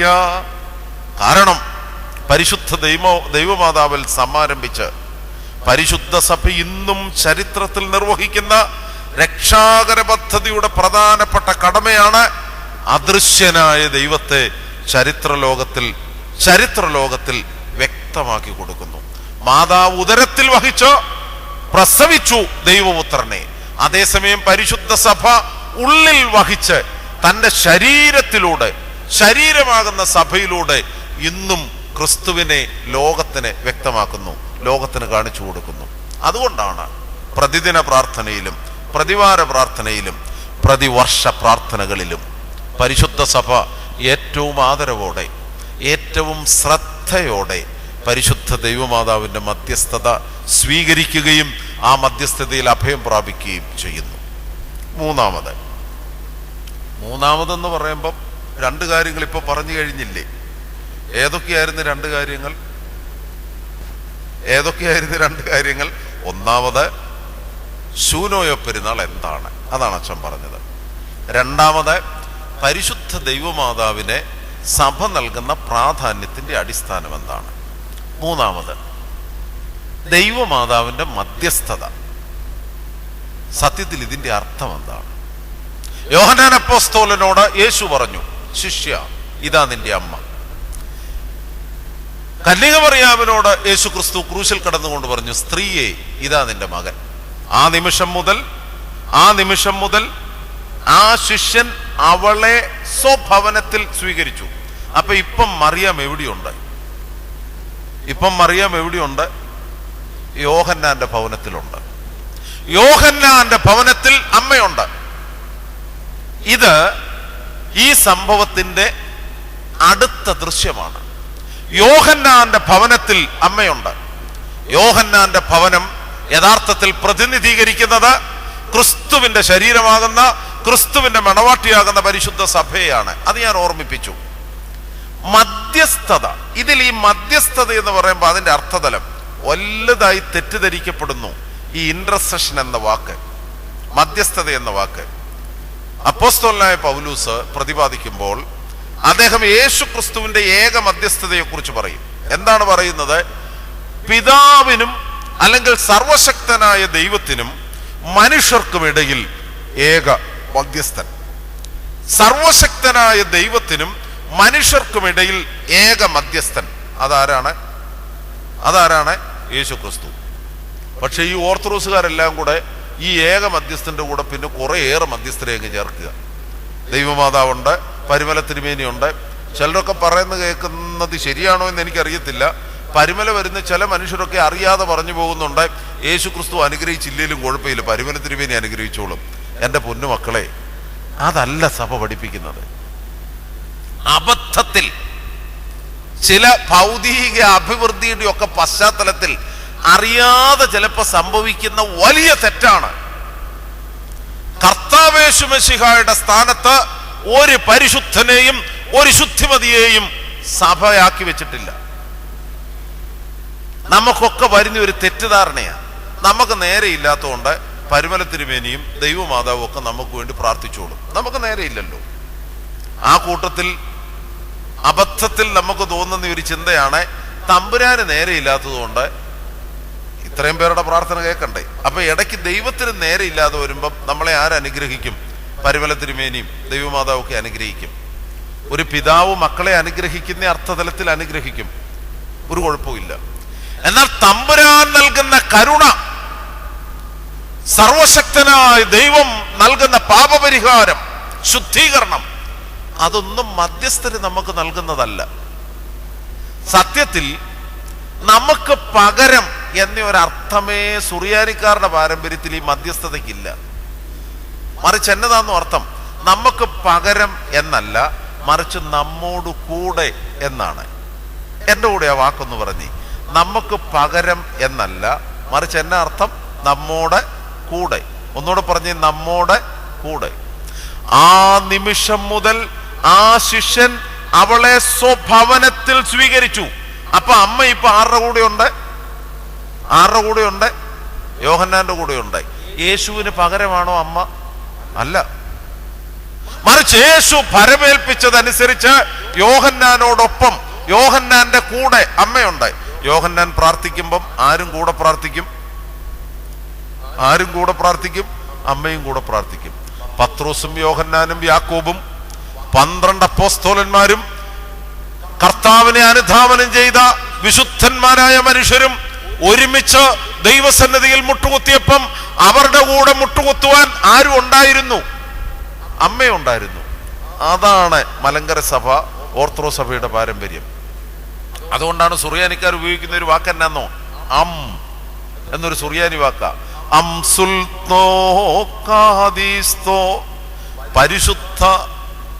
പരിശുദ്ധ മാതാവിനോടൊപ്പം, മാതാവിനോട് കൂടെ ഞങ്ങൾ നിന്നെ സ്തുതിക്കുന്നു. അതാണ് നമ്മളെ സംബന്ധിച്ച് മധ്യസ്ഥത. നമ്മളെ സംബന്ധിച്ച് മധ്യസ്ഥതയുടെ അർത്ഥം, ആദാമും ഹവ്വായും മുതൽ ഇന്നു വരെ വാങ്ങിപ്പോയ സർവരും സർവശക്തനായ ദൈവത്താൽ ശുദ്ധീകരിക്കപ്പെട്ട വീണ്ടെടുപ്പിന്റെ അനുഭവം പ്രാപിച്ച് എല്ലാവരും പ്രാർത്ഥനയിൽ നമ്മോടൊപ്പം ഉണ്ട്. ആ സഹവാസമാണ് ഓർത്തഡോക്സുകാരനെ സംബന്ധിച്ച് മധ്യസ്ഥത. ഇന്ന് ഇവിടെ വന്ന് പ്രാർത്ഥിക്കുമ്പം നമ്മളോടുകൂടെ ആരും പ്രാർത്ഥിക്കുന്നു? പരിമല തിരുമേനിയും പ്രാർത്ഥിക്കുന്നു. നിഷ്ഠയിൽ നിന്നെ പെറ്റ, ആ ചൊല്ലെന്റെ കൂടെ ബാക്കി, നിഷ്ഠയിൽ നിന്നെ പെറ്റ പാവന കന്യകയോടൊപ്പം നാഥാദേവ നൽകുക യോഗ്യത നിൻ സ്തുതി പാടാൻ. എത്രയോ അർത്ഥവത്താണ്. നിന്നെ പറ്റി അമ്മ ഞങ്ങൾക്ക് പകരം അപേക്ഷിക്കുന്നു ഒരു പിതാവും പഠിപ്പിച്ചില്ല. എല്ലാ പിതാക്കന്മാരും പഠിപ്പിച്ചത് മുന്നം നിന്നാഗമനം ചൊല്ലിയ നൽനിബിയരോടൊപ്പം. എത്രയോ വർഷങ്ങളായി അവരൊക്കെ മരിച്ചു പോയിട്ടെ. പക്ഷെ ഇന്നും നമ്മൾ പ്രാർത്ഥിക്കുന്നത് പഴയ നിയമത്തിലെ നിബിയന്മാരും പ്രവാചകന്മാരും പുതിയ നിയമസഭയുടെ അപ്പോസ്തലന്മാരും വിശുദ്ധന്മാരും സഹദന്മാരും എല്ലാവരും ഒരുമിച്ച് തിരുസന്നിധിയിൽ നിന്നെ സ്തുതിപ്പാൻ ഞങ്ങളെ യോഗ്യരാക്കണമേ. അതാണ് പരിശുദ്ധ സഭ പഠിപ്പിക്കുന്ന മധ്യസ്ഥത. പരുമലമോർ ഗ്രിഗോറിയോസ് ദീവന്നാസ്യോസ് ഇവരൊപ്പം നാഥാദേവ നൽകുക യോഗ്യത നിൻ സ്തുതി പാടാൻ. എത്ര മനോഹരം! വിശുദ്ധ യോഹന്നാന്റെ സുവിശേഷം 2-ാം അധ്യായം 4-ാം വാക്യം. അമ്മയുടെ മധ്യസ്ഥത പിതാക്കന്മാർ പഠിപ്പിക്കുമ്പം അവർ ആവർത്തിച്ച് പറയുന്ന ഒരു വാക്കാണ്. യോഹന്നാന്റെ സുവിശേഷം 2-ാം അധ്യായം വാക്യം എത്ര? 4-ാം വാക്യം. യെശയ്യാ പ്രവചനം ഞാൻ പറഞ്ഞല്ലോ, 7-ാം അധ്യായം 14-ാം വാക്യം. അതുപോലെ ഇത് ഓർക്കാം. യോഹന്നാന്റെ സുവിശേഷം 2-ാം അധ്യായം വാക്യം എത്ര? 4-ാം വാക്യം. എന്നെ വാക്യം ഇവർക്ക് വീഞ്ഞില്ല. അതാണ് അമ്മയുടെ മധ്യസ്ഥത. അമ്മയുടെ മധ്യസ്ഥതയ്ക്ക് പുരാതന പിതാക്കന്മാർ അധികം ഉപയോഗിച്ച വാക്യം ഇതാണ്. പക്ഷെ ആധുനിക പിതാക്കന്മാർക്ക് ഇപ്പൊ ഈ വാക്യം ഉപയോഗിക്കാൻ പേടിയ കാര്യം എന്നാ? മലയാളത്തിൽ വിവർത്തനം ചെയ്തപ്പോ ഇതിന്റെ അർത്ഥമേ മാറിപ്പോയി. ഇവർക്ക് വീഞ്ഞില്ല എന്ന് യേശു അമ്മയോട് പറഞ്ഞു. ഉടനെ യേശു തിരിഞ്ഞു പറഞ്ഞു. എന്നാ പറഞ്ഞു? സ്ത്രീയെ, എനിക്കും നിനക്കും തമ്മിൽ എന്ത്? നമുക്ക് വേണ്ടി അമ്മ പ്രാർത്ഥിക്കുമ്പം കർത്താവ് ഇങ്ങനെയാ പറയുന്നതെങ്കിൽ പിന്നെ അമ്മയ്ക്ക് പ്രാർത്ഥിക്കാൻ ഒക്കുവോ? ഒക്കത്തില്ല. എന്തൊരബദ്ധമാണെന്നോ ഈ വാക്യം ഇങ്ങനെ പഠിപ്പിക്കുന്നത്. മലയാളത്തിലെ വിവർത്തനങ്ങളിൽ പലതിനും വലിയ പ്രശ്നങ്ങളുണ്ട്. വെളിപ്പാട് പുസ്തകം 7-ാം അധ്യായം 8 മുതലുള്ള വാക്യങ്ങളിൽ സിംഹാസനത്തിന്റെ മുൻപാകെ ശുഭ്രവസ്ത്രധാരികൾ കയ്യിൽ കുരുത്തോല പിടിച്ചുകൊണ്ട് അനവരതം സിംഹാസനസ്ഥനായ ദൈവത്തെ സ്തുതിക്കുന്നു. ആ കൂട്ടത്തിൽ പറയുന്ന ഒരു വാക്കുണ്ട്, 24 മൂപ്പന്മാർ കയ്യിൽ ധൂപകലശവുമായി സിംഹാസനത്തിന്റെ മുൻഭാഗം അനവരതം അവനെ ആരാധിക്കുന്നു. യഥാർത്ഥത്തിൽ ഗ്രീക്കിൽ പ്രസ്ബിറ്ററോസ് എന്നും സുറിയാനിയിൽ കൊഹനോ എന്നുമാണ് പദം. സിംഹാസനത്തിന്റെ മുൻപാകെ 24 കഹനന്മാർ കയ്യിൽ ധൂപകുറ്റിയും പിടിച്ചുകൊണ്ട് സിംഹാസനത്തിന്റെ മുൻഭാഗം നിന്ന് ദൈവത്തെ ആരാധിക്കുക. പക്ഷെ മലയാളത്തിൽ വിവർത്തനം ചെയ്തു വന്നപ്പം ഗ്രീക്കിലെ പ്രസ്ബിറ്ററോസ് ഇംഗ്ലീഷിൽ എൽഡറായി, ഇംഗ്ലീഷിലെ എൽഡർ മലയാളത്തിൽ മൂപ്പനായി. മലയാളത്തിൽ ആരായി? മൂപ്പൻ. 24 മൂപ്പന്മാർ. ഇന്നത്തെ നമ്മളെ ആളുകളോട് മൂപ്പനാണ് അച്ഛൻ എന്ന് പറഞ്ഞാൽ സമ്മതിക്കുകയില്ല. കാര്യം മൂപ്പന്റെ കയ്യിൽ ഫ്ലാസ്ക്, അച്ഛന്റെ കയ്യിൽ ധൂപക്കുറ്റി. അതെന്നാ വ്യത്യാസം? മൂപ്പന്റെ കയ്യിൽ ഫ്ലാസ്ക് എന്ന അച്ഛൻ പറഞ്ഞതിന്റെ കാര്യം എന്നാ? നമ്മുടെ വലിയ പള്ളികളിലൊക്കെ മൂപ്പന്മാരുണ്ട്. അവരച്ഛന്മാർക്ക് ഒത്തിരി ശുശ്രൂഷ ചെയ്യുന്നവരാ, നല്ല മനുഷ്യരാ. വല്ലപ്പോഴും ഇച്ചിരി കട്ടൻ കാപ്പിയൊക്കെ അച്ഛന് വാങ്ങിച്ചുകൊണ്ട് തരുന്നത് ആരാ? മൂപ്പനാ. അതുകൊണ്ട് മൂപ്പന്റെ കയ്യിൽ എപ്പോഴും എന്നായിരിക്കും? ഫ്ലാസ്ക് ആയിരിക്കും. അച്ഛന്റെ കയ്യിലോ? എല്ലാം മിണ്ടാതിരിക്കുന്നത്. അച്ഛന്റെ കയ്യിലോ? ധൂപക്കുറ്റി. വെളിപ്പാട് പുസ്തകത്തിൽ 24 മൂപ്പന്മാർ ഫ്ലാസ്കും കൊണ്ട് നിന്നു എന്നല്ല, 24 മൂപ്പന്മാരുടെ കയ്യിൽ എന്നതാണ്? ധൂപകലശമാണ്. വിവർത്തനത്തിന്റെ ഗതികേട് വലുതാണ്. അതുപോലെ തന്നെയാണ് ഈ പദവും. സ്ത്രീയെ, എനിക്കും നിനക്കും തമ്മിൽ എന്ത്? യേശുവിനോട് അമ്മ പറഞ്ഞു ഇവർക്ക് വീഞ്ഞില്ല. ഇന്നും നമ്മുടെ പ്രയാസങ്ങളുടെ നടുവിൽ, നമ്മുടെ വേദനകളുടെ നടുവിൽ, നമ്മുടെ കുറവുകളുടെ നടുവിൽ അമ്മ നമ്മോടൊപ്പം നിന്ന് നമുക്ക് വേണ്ടി അപേക്ഷിക്കുന്നു. ആ സമയത്ത് കർത്താവ് പ്രതികരിക്കുക, സ്ത്രീയെ, എനിക്കും നിനക്കും തമ്മിൽ എന്ത് എന്ന മലയാള അർത്ഥത്തിൽ അല്ല. എന്താണോ ഇതിന്റെ അർത്ഥം? എന്താ ഇതിന്റെ അർത്ഥം? കേരളത്തിലെ ഫിനാൻസ് മിനിസ്റ്ററിന്റെ അരികെ ചെന്ന് നമ്മൾ 100 രൂപ ചോദിക്കുക. അല്ല, നേരെ തിരിച്ചാകട്ടോ. കേരളത്തിലെ ഫിനാൻസ് മിനിസ്റ്റർ നമ്മളോട് 100 രൂപ ചോദിക്കുക. നമ്മളോട് 100 രൂപ ചോദിക്കേണ്ട ആവശ്യമുണ്ടോ? അപ്പൊ നമ്മൾ അങ്ങേരോട്, കെ.എം. മാണി സാറിനോട് തിരിച്ചു പറയുക, എന്റെ പൊന്നു സാറേ, എന്നോട് ഈ 100 രൂപ ചോദിക്കാൻ ഞാൻ എന്തുള്ളൂ? എന്നാ ഇപ്പൊ അച്ഛൻ പറഞ്ഞ, എന്നോട് ഈ 100 രൂപ ചോദിക്കാൻ ഞാൻ എന്തുള്ളൂ? അല്ലെങ്കിൽ വളരെ പ്രധാനപ്പെട്ട ഒരു വ്യക്തി, നമ്മൾ പനി പിടിച്ച് വീട്ടിൽ കിടക്കുക, പരിശുദ്ധ ബാവാതിരുമേനി നമ്മളെ സന്ദർശിക്കാൻ വരിക. ആ സമയത്ത് ബാവാതിരുമേനി നമ്മളെ സന്ദർശിക്കാൻ വരേണ്ട ഒരാവശ്യവും ഇല്ലായിരുന്നു എന്ന തരത്തിൽ നമ്മൾ ബാവായോട് പറയുന്ന ഒരു വാക്കാണ്, എൻ്റെ പൊന്നു തിരുമേനി, ഈ സാധാരണക്കാരനായി എന്നെ അവിടുന്ന് സന്ദർശിക്കത്തക്ക രീതിയിൽ ഞാൻ എന്തുള്ളൂ? സത്യത്തിൽ ഈ വാക്യത്തിന്റെ അർത്ഥം എന്താന്നോ, യേശുവിനോട് അമ്മ പറഞ്ഞു ഇവർക്ക് വീഞ്ഞില്ല. ഉടനെ അമ്മയോട് യേശു പറയുന്നു, എൻ്റെ അമ്മേ എന്നോട് ഇത് അപേക്ഷിക്കുവാൻ ഞാൻ എന്തുള്ളൂ. നിങ്ങൾക്ക് മനസ്സിലായിട്ടില്ല, ഞാൻ ഇച്ചിരൂടെ മനസ്സിലാക്കാം. സാധാരണ ഗ്രീറ്റിംഗ് വേർഡ് തമ്മിൽ കണ്ടുമുട്ടുമ്പോൾ പറയുന്ന ഒരു ഗ്രീറ്റിംഗ് വേർഡ് എന്ന അർത്ഥതലമാണ് എബ്രായക്കാര് സെമറ്റിക് ഭാഷയിൽ ഈ വാക്കിനുള്ളത്. ഇംഗ്ലീഷുകാർ കണ്ടുമുട്ടിയാൽ ഗ്ലാഡ് ടു മീറ്റ് യു എന്ന് പറയും. Glad to meet you. അത് അതേപടി മലയാളത്തിലേക്ക് വിവർത്തനം ചെയ്താൽ എങ്ങനെയിരിക്കും? കണ്ടുമുട്ടിയതിൽ സന്തോഷം. എന്നാൽ പറച്ചിലിന്റെ രീതി, ഇൻറ്റോണേഷൻ അല്പം വ്യത്യാസപ്പെടുക. എന്നെ പോലെ ഈ പാറപ്പുറത്ത് ചിരട്ടയിട്ട് ഒരിക്കുന്ന ഒച്ചയുള്ള ഒരാളുടെ കയ്യെ പിടിച്ചുകൊണ്ട് കണ്ടുമുട്ടിയതിൽ സന്തോഷം എന്ന് പറഞ്ഞാൽ അന്നേരെ ആ മനുഷ്യന് തോന്നിയേക്കാം കണ്ടുമുട്ടിയില്ലായിരുന്നേലോ. ചില വാക്യത്തിന് അങ്ങനത്തെ അർത്ഥം വരും.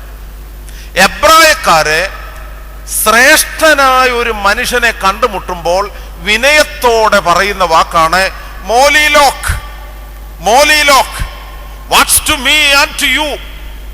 എനിക്കും നിനക്കും എന്ത്? ഞാൻ ആരെ, നീ ആരെ? നിന്നോട് സംസാരിക്കത്തക്ക രീതിയിൽ, നീ എന്നോട് പറയത്തക്ക രീതിയിൽ, നീ എന്നെ സന്ദർശിക്കത്തക്ക രീതിയിൽ ഞാൻ എന്തുള്ളൂ, ഞാൻ ആരാണ്? ഈ അർത്ഥതലത്തിലാണ് മോലിലോക്ക്. വാട്ട്? ലോമതും യൂതൂടെ ചേർന്നാൽ ടു മീ, ലോമതും കോഫൂടെ ചേർന്നാൽ ടു യു.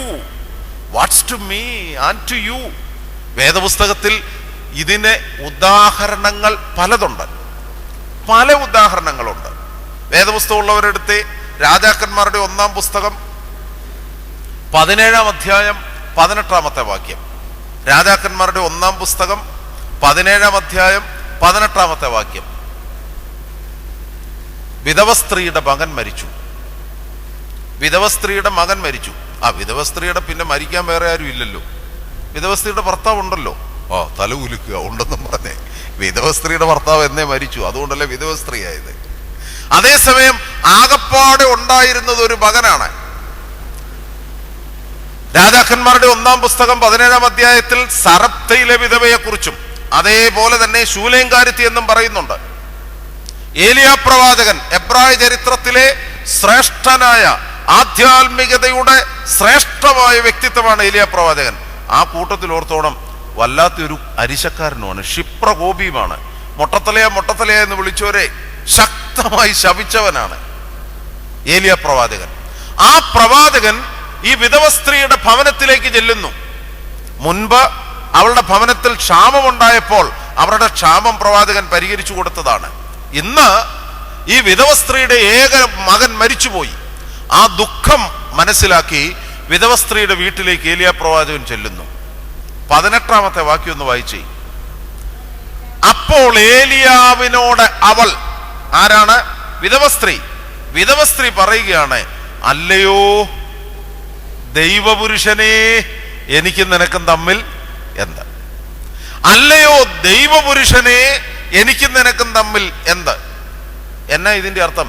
എൻ്റെ മകൻ മരിച്ചു, ഞാൻ എൻ്റെ കാര്യം നോക്കിക്കോളാം, നീ എന്തിനാ എൻ്റെ വീട്ടിൽ വന്നേ എന്ന് നമ്മൾ ചിന്തിക്കുന്ന മലയാളത്തിലെ അർത്ഥം അല്ല.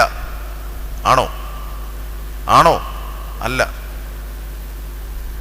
നമ്മൾ എനിക്കും നിനക്കും തമ്മിൽ എന്ത് എന്നൊരാൾ നമ്മളോട് പറഞ്ഞാൽ അതിന്റെ അർത്ഥം ഞാൻ എൻ്റെ കാര്യം നോക്കിക്കോളാം, നീ നിന്റെ കാര്യം നോക്കിക്കോളാം. ഈ വിധവ സ്ത്രീയുടെ വീട്ടിലേക്ക് പ്രവാചകനായ ഏലിയാവ് സന്ദർശിച്ചപ്പോൾ ഉടൻ തന്നെ പ്രവാചകനോട് ഈ വിധവ സ്ത്രീ ചോദിക്കുകയാണ്, അല്ലയോ ദൈവപുരുഷനെ, നീ എൻ്റെ വീട്ടിൽ ഈ പ്രയാസ സമയത്ത് എന്നെ സന്ദർശിക്കത്തക്ക രീതിയിൽ ഞാൻ ആരാണ്, ഞാൻ എന്തുള്ളൂ? നേരെ തിരിച്ചാണ് അർത്ഥമെങ്കിൽ, നേരെ തിരിച്ച് നെഗറ്റീവ് മീനിങ് ആയിരുന്നെങ്കിൽ, ഒന്നാമത്തെ ക്ഷിപ്രകോപിയാണ് ഏലിയാവ്, നിന്റെ മകനും മരിച്ചു, അധികം താമസിക്കാതെ നീയും കിടപ്പിലാവുമെന്നും പറഞ്ഞിട്ട് പോകുന്നതിനെ. പക്ഷെ അങ്ങനെയാണോ സംഭവിച്ചേ? അല്ല. തന്നെ ആദരിച്ചുവെന്നും തന്നെ ബഹുമാനിച്ചുവെന്നും പ്രവാചകന് മനസ്സിലായി. കുറഞ്ഞപക്ഷം തന്നെ ഈ സ്ത്രീ നിരസിച്ചില്ല എന്നത് വ്യക്തം. അതുകൊണ്ട് പ്രവാചകനായ ഏലിയാവ് ഈ വിധവ സ്ത്രീയുടെ മരിച്ചുപോയ മകനെ ഉയർപ്പിച്ചു കൊടുത്തു.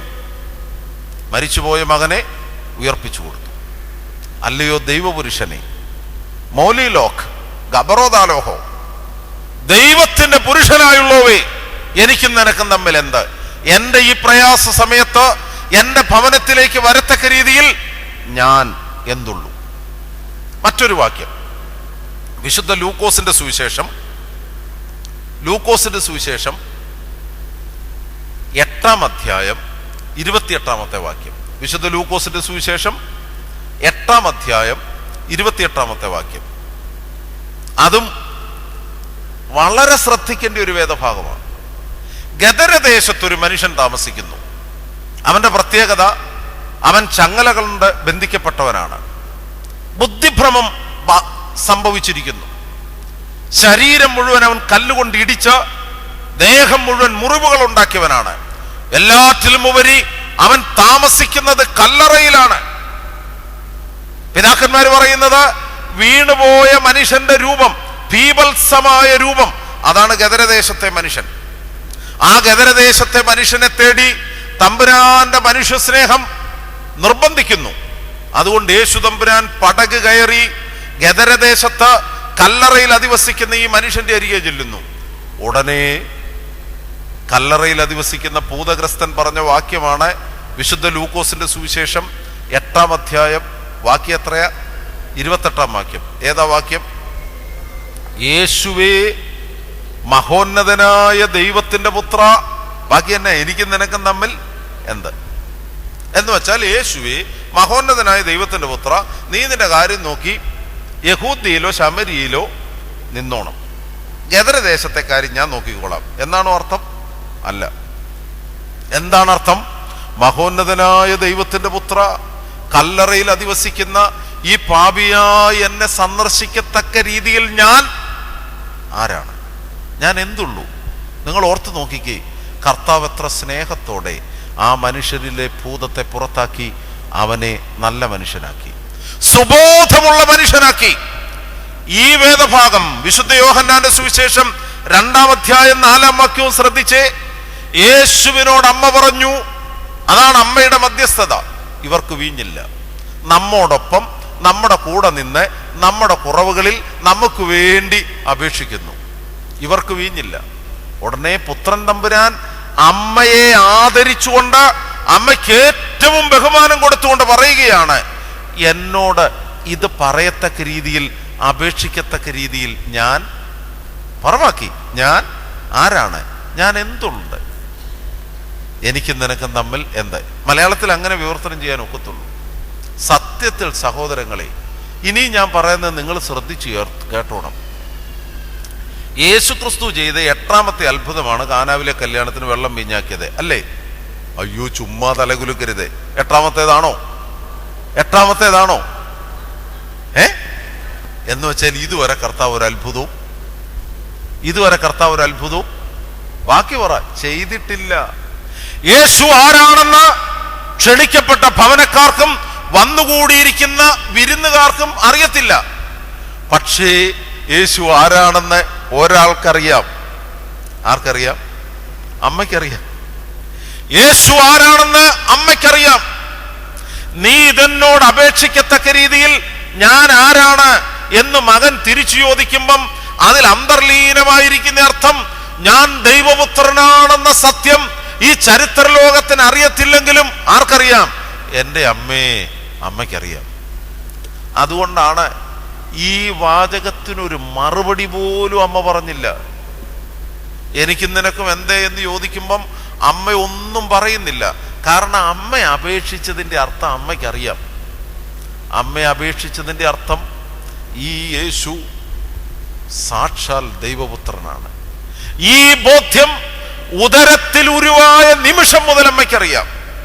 മാലാഖ വന്ന് പറഞ്ഞു, ക്രോബേ ശ്രാപ്പികൾ തൻ സവിധം വീട്ടവതരണം ചെയ്ത കന്യകതൻ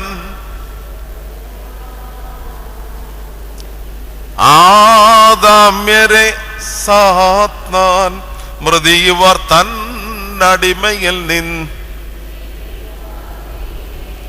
ദിയവീരാസ്തോത്രം. സ്വർഗോന്നതങ്ങളിൽ നിന്ന് മാലാഖ വന്ന് നസ്രത്തിലെ ഭവനത്തിൽ മറിയാമിനോട് പറഞ്ഞു, കൃപ നിറഞ്ഞവളേ നിനക്ക് സമാധാനം, ദൈവത്തിന്റെ ആത്മാവ് നിന്റെ മേൽ വരും, നീ ഗർഭം ധരിച്ചൊരു മകനെ പ്രസവിക്കും, അവന് ദൈവം നമ്മോടുകൂടെ എന്നർത്ഥമുള്ള ഇമ്മാനുവേൽ എന്ന് പേർ വിളിക്കപ്പെടും.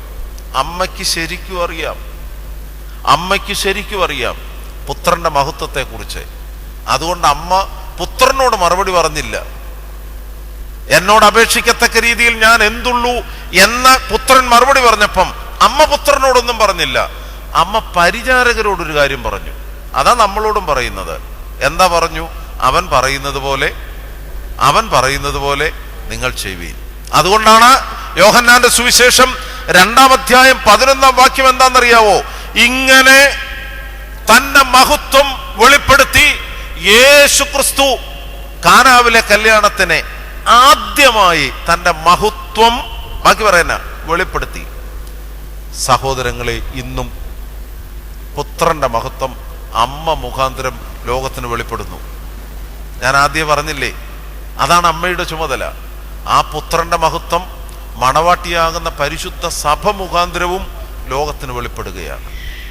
ഇതാണ് അമ്മയുടെ മധ്യസ്ഥതയെക്കുറിച്ച് പരിശുദ്ധ സഭ ഓർമ്മിപ്പിക്കുന്നത്. ഞാൻ അവസാനിപ്പിക്കട്ടെ. ഒരു കാര്യം കൂടെ പറഞ്ഞ് അവസാനിപ്പിക്കാം. 3 കാര്യങ്ങൾ ഇപ്പം ഞാൻ പറഞ്ഞു. ഒന്ന് ശൂനോയ പെരുന്നാൾ എന്താണ്? 2 രക്ഷാകര ചരിത്രത്തിൽ അമ്മയുടെ പ്രാധാന്യം എന്താണ്? 3 പരിശുദ്ധ ദൈവമാതാവിൻ്റെ മധ്യസ്ഥതയുടെ അർത്ഥം എന്താണ്? 4 ഒരു ചെറിയ കാര്യം കൂടെ ഓർമ്മിപ്പിക്കുക. അതാണ് ഈ വർത്തമാന കാലഘട്ടത്തിൽ ഏറ്റവും പ്രാധാന്യം. ഉത്തമഗീതം 2-ാം അധ്യായം 4-ാം വാക്യത്തിന്റെ 2-ാം ഭാഗം വേദപുസ്തകത്തിൽ നിന്നെടുക്കണം. ഉത്തമഗീതം 2-ാം അധ്യായം 4-ാം വാക്യത്തിന്റെ 2-ാം ഭാഗം പരിശുദ്ധ ദൈവമാതാവിനെ, അമ്മയുടെ ശ്രേഷ്ഠതയും അമ്മ പഠിപ്പിക്കുന്ന വിശ്വാസ സ്ഥിരതയും ഒക്കെ പഠിപ്പിക്കുവാൻ പിതാക്കന്മാർ ഉപയോഗിക്കുന്ന ഒരു വാക്യമാണത്.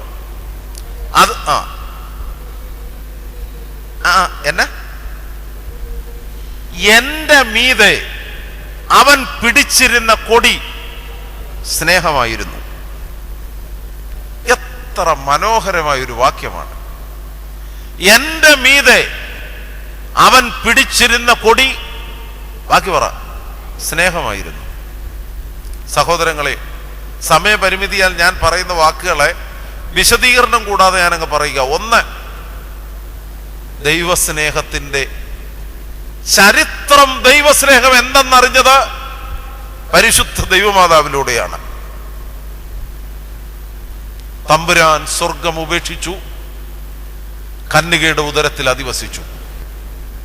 തമ്പുരാൻ സ്വർഗം ഉപേക്ഷിച്ച് കന്യകയുടെ ഉദരത്തിൽ അധിവസിച്ചു. അതുകൊണ്ടാണ് പിതാക്കന്മാർ പറയുന്നത്, അവൾ ദൈവസ്നേഹം ഉദരത്തിൽ വഹിച്ചു. അവൾ ദൈവസ്നേഹം ബാക്കി തന്നെ ഉദരത്തിൽ വഹിച്ചു.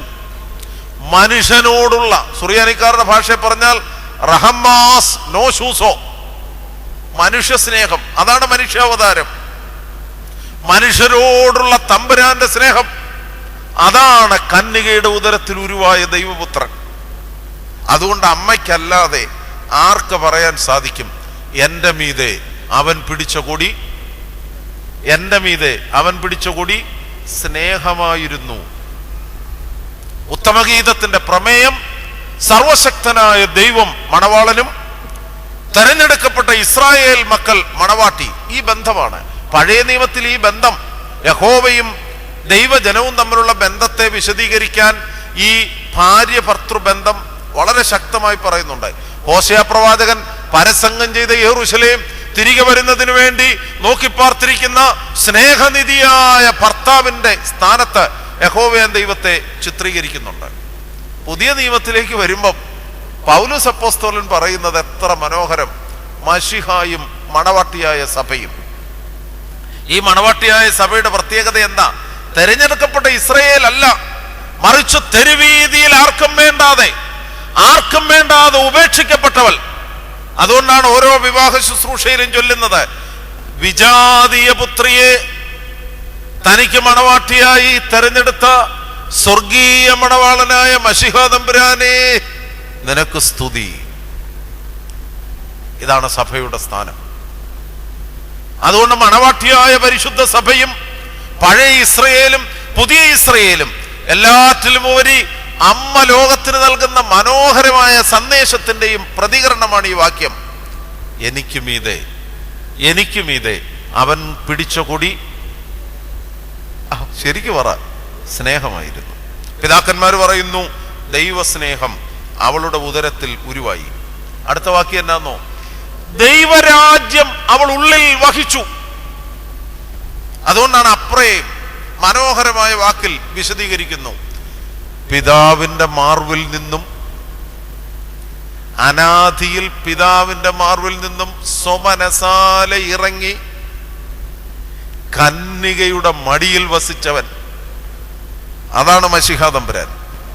പിതാവിന്റെ മാർവിൽ അനാദിയിൽ അധിവസിച്ചവൻ കാലസമ്പൂർണതയിൽ കന്യകയുടെ മടിയിൽ വസിച്ചു. അതുകൊണ്ടാണ് പിതാക്കന്മാർ പറഞ്ഞത്, ഒന്നാമത് അവൾ ദൈവരാജ്യം ഉദരത്തിൽ സ്വീകരിച്ചു, ദൈവസ്നേഹം ഉദരത്തിൽ സ്വീകരിച്ചു. 2, ദൈവരാജ്യം ഉള്ളിൽ വഹിച്ചവളാണ് പരിശുദ്ധ കന്യക. പക്ഷെ അമ്മയെക്കുറിച്ച് പഠിക്കുമ്പോൾ നിങ്ങളൊന്ന് ഓർത്തു. അതുകൊണ്ടാണ് മാലാഖം എന്ന് പറയുന്നത്, കൃപ നിറഞ്ഞവളെ നിനക്ക് സമാധാനം. പക്ഷെ എന്നാ സമാധാനം കിട്ടിയേ? ഇവിടെ ഇരിക്കുന്ന സ്ത്രീകളൊക്കെ ഒന്ന് ശ്രദ്ധിച്ച്, നന്നേ ചെറുപ്പത്തിൽ മാതാവിൻ്റെ പിതാവും മാതാവും മരിച്ചുപോയി. യുയാക്കീമും ഹന്നായും നന്നേ ചെറുപ്പത്തിലെ മരിച്ചു. നന്നേ ചെറുപ്പത്തിലെ മാതാപിതാക്കൾ മരിക്കുന്ന ഒരു സ്ത്രീക്ക് എന്നാ സ്വസ്ഥത! നന്നേ ചെറുപ്പത്തിൽ അപ്പനും അമ്മയും മരിച്ചുപോയിട്ടും 14 വർഷക്കാലം ദേവാലയത്തിൽ വളർത്തപ്പെട്ടപ്പോഴും അമ്മയ്ക്ക് സാക്ഷിക്കുവാനുള്ള വാക്യമാണ് ഉത്തമഗീതം 2-ാം അധ്യായം 4-ാം വാക്യത്തിന്റെ 2-ാം ഭാഗം.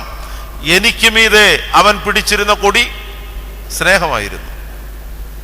14-ാമത്തെ വയസ്സിൽ 4 ഇരട്ടി പ്രായമുള്ള യൗസേപ്പുമായിട്ട് വിവാഹ നിശ്ചയം നടത്തുന്നു. 4 ഇരട്ടി പ്രായം. ഒരു സ്ത്രീയുടെ ജീവിതത്തിലെ സന്തോഷത്തിന്റെ നിമിഷമാണ് ഒരു വിവാഹ നിശ്ചയത്തിന്റെ നിമിഷം. എന്നാൽ ഇവിടെയും ഓർത്തു നോക്കിക്കേ, ഈ അമ്മയ്ക്ക് സന്തോഷിക്കാൻ ഭൗതികമായി ഒന്നുമില്ല, എന്നാലും അമ്മയ്ക്ക് സ്വസ്ഥതയുണ്ട്. എന്താ കാരണം? എനിക്ക് മീതെ അവൻ പിടിച്ചിരുന്ന കൊടി സ്നേഹമായിരുന്നു. വിവാഹ നിശ്ചയ സമയത്താണ് ഗർഭിണി എന്നറിയപ്പെടുന്നത്. വിശുദ്ധ മത്തായിയുടെ സുവിശേഷം 1-ാം അധ്യായം 24-25 വാക്യങ്ങൾ വളരെ ശ്രദ്ധേയം. യൗസേപ്പ് നിശ്ചയിച്ചു ആരും അറിയാതെ ഇവളെ ഉപേക്ഷിക്കണം. അതേസമയം യൗസേപ്പ് ഒരു സ്വപ്നം കണ്ടു. ആ സ്വപ്നത്തെ കുറിച്ചാണ് വിശുദ്ധ മത്തായിയുടെ സുവിശേഷം 1-ാം അധ്യായം 24-ാമത്തെ വാക്യം. യൗസേപ്പ് ഉറക്കമുണർന്നു, ദൂതൻ പറഞ്ഞതുപോലെ ഭാര്യയെ ചേർത്തുകൊണ്ടു. എന്നാ പറഞ്ഞതെന്ന് വേദപുസ്തകത്തിലില്ല. എന്നെ സ്വപ്നം കണ്ടെന്നും വേദപുസ്തകത്തിലില്ല.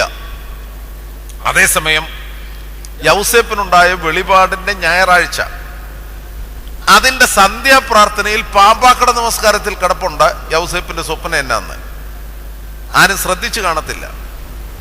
എന്നാന്നോ സ്വപ്നം? അത് സുറിയാനിക്കാരുടെ മനോഹരമായ ഒരു പാരമ്പര്യമാണ്. നീതിമാനായ യൗസേപ്പ് ഒരു സ്വപ്നം കണ്ടു. എന്താ സ്വപ്നം? ഒരു കൊട്ടാരം. ആ കൊട്ടാരത്തിന്റെ വാതിൽ അടച്ചിരിക്കുന്ന കൊട്ടാരം. അതാണ് യൗസേപ്പ് കണ്ട സ്വപ്നം. പക്ഷെ ഒരു കാര്യം കൂടെ മനസ്സിലായി. കൊട്ടാരത്തിന്റെ വാതിൽ അടച്ചിരുന്നിട്ടും രാജാവ് അതിനകത്ത് വസിക്കുന്നു. സാധാരണ നമ്മളൊരു വീട്ടിലേക്ക് ചെന്നു, ഗേറ്റ് അടച്ചിട്ടിരിക്കുക. നമ്മൾ അന്നേരം ചിന്തിച്ചു വീട്ടിൽ ആരും കാണത്തില്ല. അതിനാണ് ഇൻഫറൻസ് എന്ന് പറയുന്നത്. നമ്മളൊക്കെ വിലയിരുത്തുന്നത് in accordance with our usual inferences. വാതിലടച്ചിരിക്കുകയാണെങ്കിൽ നമ്മുടെ ചിന്ത അകത്താരുമില്ല. നമ്മൾ പ്രിൻസിപ്പാളിനെ കാണാൻ വേണ്ടി കോളേജിന്റെ ഓഫീസിലേക്ക് ചെന്നു. പ്രിൻസിപ്പാളിന്റെ റൂം പുറത്ത് നിന്ന് പൂട്ടിയിരിക്കുകയാണ്. നമ്മുടെ മനസ്സിലിരിക്കുന്ന ചിന്ത അകത്ത് പ്രിൻസിപ്പാൾ ഇല്ല. പക്ഷെ അങ്ങേര് പിയൂണിനോട് പറഞ്ഞു ഒത്തിരി പേര് വന്ന് ശല്യപ്പെടുത്താതിരിക്കാൻ പുറത്തുനിന്ന് പൂട്ടിയേക്കാൻ. അപ്പൊ പ്രിൻസിപ്പാൾ അകത്തുണ്ടോ? അകത്തുണ്ട്. യൗസേപ്പ് കണ്ട സ്വപ്നം വാതിലടച്ചിരിക്കുന്ന കൊട്ടാരം, പക്ഷെ കൊട്ടാരത്തിനകത്ത് രാജാവ്. അപ്പൊ യൗസേപ്പിന് മനസ്സിലായി. കാരണം എബ്രായ തലമുറകളായി സ്ത്രീയുടെ സന്തതിക്ക് വേണ്ടി നോക്കി പാർത്തിരിക്കുന്ന പ്രതിനിധിയാണ് യൗസേപ്പ്. അതുകൊണ്ട് യൗസേപ്പിന് സംശയമില്ല. യൗസേപ്പാണ് ലോകത്തോട് വിളിച്ചു പറഞ്ഞത്. എന്തിനാ എൽദോ പെരുന്നാളിന് മുമ്പ് യൗസേപ്പിന്റെ വെളിപാടിന്റെ ഞായറാഴ്ച? കാരണം ചരിത്ര ലോകത്തിലെ പരിശുദ്ധ ദൈവമാതാവിന്റെ സാക്ഷ്യത്വത്തിന് ഏറ്റവും സമാനമായി ചരിത്രത്തോട് സാക്ഷ്യം പറയാൻ യൗസേപ്പ് വേണം. യൗസേപ്പിന്റെ സാക്ഷ്യം ഇതാണ്: മറിയാമിന്റെ ഉദരത്തിൽ ഉരുവായത് പരിശുദ്ധാത്മാവിനാലാണ്, ഞാൻ മുഖാന്തരമല്ല. ആ സാക്ഷ്യം നൽകുന്നത് യൗസേപ്പാണ്. അനുഗ്രഹിക്കപ്പെട്ട ദൈവമക്കളെ, എന്തു വേദനയും പ്രയാസവുമാണ് അമ്മ അനുഭവിക്കുന്നത്. 14 വയസ്സുള്ള സ്ത്രീ ഗർഭിണിയാണെന്ന് അറിയപ്പെടുന്നു. യഹൂദ നിയമം അനുസരിച്ച് പാളയത്തിന് പുറത്തു കൊണ്ടുപോയി കല്ലെറിഞ്ഞു കൊല്ലപ്പെടും. യൗസേപ്പ് ഉപേക്ഷിക്കും.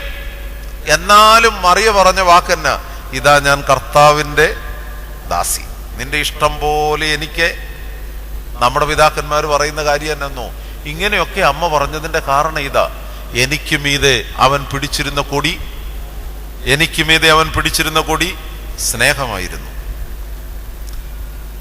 ഈ പാശ്ചാത്യ സഭയിലൊക്കെ മേരി എന്ന വാക്കിന്റെ അർത്ഥം ഗാർഡനർ, തോട്ടക്കാരി എന്നൊക്കെയാണ്. എന്നാൽ സുറിയാനിക്കാരും സെമറ്റിക്കാരും അങ്ങനെയല്ല പറയുന്നത്. മറിയ, മറിയ എന്ന മറിയയുടെ അർത്ഥം മറിയോ ഈൻ, ഗോഡ് ഈസ് മൈ ലോർഡ്, തമ്പുരാനാണ് എന്റെ ഉടയവൻ. അതാണ് മറിയ എന്ന വാക്കിന്റെ തന്നെ അർത്ഥം. അതുകൊണ്ടാണ് അമ്മ പറഞ്ഞത്, നിന്റെ ഇഷ്ടം പോലെ എനിക്ക് ഭവിക്കട്ടെ. അനുഗ്രഹിക്കപ്പെട്ട ദൈവമക്കളെ, പുത്രനെ പ്രസവിക്കുന്നതിന് വേണ്ടി ബേത്ലഹേമിലെ ഓരോ സത്രത്തിന്റെ വാതിക്കലൂടെയും ഈ പാവപ്പെട്ട പെങ്കൊച്ച് 9 മാസം ഗർഭിണിയായ പെൺകുട്ടി നടക്കുകയാണ്. എന്തൊരു സമ്മർദ്ദം, എന്തൊരു വേദന, എന്തൊരു മനപ്രയാസം അമ്മ അനുഭവിച്ചിട്ടുണ്ട്. എന്നാലും അമ്മയ്ക്ക് വിഷമയില്ല. എന്താ കാരണം എന്നറിയാവോ? ഉത്തമഗീതം 2-ാം അധ്യായം 4-ാം വാക്യത്തിന്റെ 2-ാം ഭാഗം: എനിക്ക് മീതെ അവൻ പിടിച്ചിരുന്ന കൊടി സ്നേഹമായിരുന്നു. അമ്മയ്ക്ക് ശരിക്കറിയാം ഈ ഉദരത്തിൽ വളർന്നു വരുന്നത് ദൈവസ്നേഹമാണ്. ഞാൻ അവസാനിപ്പിക്കുന്നു. 33-ാമത്തെ വയസ്സിൽ പച്ചമാംസം പിച്ചു ചീന്തുകയാണ് ഗോകുൽത്താട് ഉത്തങ്ക ശൃംഗത്തിൽ. 33-ാമത്തെ വയസ്സിൽ പച്ചമാംസം പിച്ചു ചീന്തുകയാണ്. നമ്മുടെ പിതാക്കന്മാരുടെ വിശദീകരണത്തിൽ 2 നിമിഷങ്ങൾ ശീമോൻ പറഞ്ഞതുപോലെ അമ്മയുടെ ഉള്ളിലൂടെ വാള് കടന്ന 2 നിമിഷങ്ങളുണ്ട്. ഒന്ന്, എനിക്ക് ദാഹിക്കുന്നു എന്ന് കർത്താവ് നിലവിളിച്ചപ്പോൾ. കർത്താവിന്റെ ക്രൂശ് മരണം മൊത്തത്തിൽ തന്നെ അമ്മയ്ക്ക് ദുഃഖ കാരണമാണ്, യാതൊരു സംശയവും വേണ്ട. എന്നാൽ എനിക്ക് ദാഹിക്കുന്നു എന്ന് പറഞ്ഞപ്പം ആ അമ്മയുടെ ഹൃദയം മുറിക്കപ്പെട്ടു. എന്താ കാരണം? 33 വർഷം വെള്ളമെടുത്തു കൊടുത്ത അമ്മ ഈ പുത്രൻ വെള്ളത്തിനു വേണ്ടി ദാഹിക്കുന്നത് കണ്ട് കുരിശിന്റെ ചുവട്ടിൽ നിൽക്കുന്നു. അതിലും അർത്ഥതലം: എന്റെ അരികിൽ വന്ന് കുടിക്കുന്നവൻ ഒരു നാളും ദാഹിക്കത്തില്ല എന്ന് വിളിച്ചു പറഞ്ഞ ജീവജലം ക്രൂശിന്റെ മുകളിൽ ജലത്തിനു വേണ്ടി ദാഹിക്കുന്നത് അമ്മ കണ്ടു. അതിലും ഹൃദയഭേദകമായ ഒരു നിമിഷം സുറിയാനിക്കാർ വിവരിക്കുന്ന എന്താന്നോ? ഈ പടയാളികൾ ആ കുരിശിന്റെ ചുവട്ടിലിരുന്ന് തുന്നലില്ലാത്ത അങ്കിയെക്കുറിച്ചൊരു കമന്റ് പറഞ്ഞു. എന്താണ്? ഇത് കീറരുത്, ഇത് കീറരുത്, ഇത് ആർക്ക് വരുമെന്ന് ചീട്ടിടാം.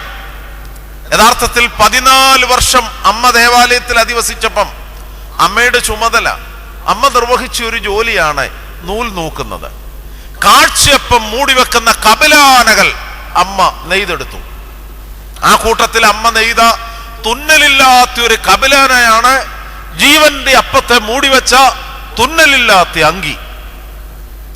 കാഴ്ചയപ്പം മൂടിവെക്കുന്ന ചെറിയ കപിലാനകൾ പോലെ ജീവന്റെ അപ്പമായ സ്വർഗീയ അപ്പമായ മശിഹ തമ്പുരാൻ അണിഞ്ഞിരുന്ന തുന്നലില്ലാത്ത അങ്കി അമ്മ നെയ്തെടുത്ത അങ്കിയാണ്.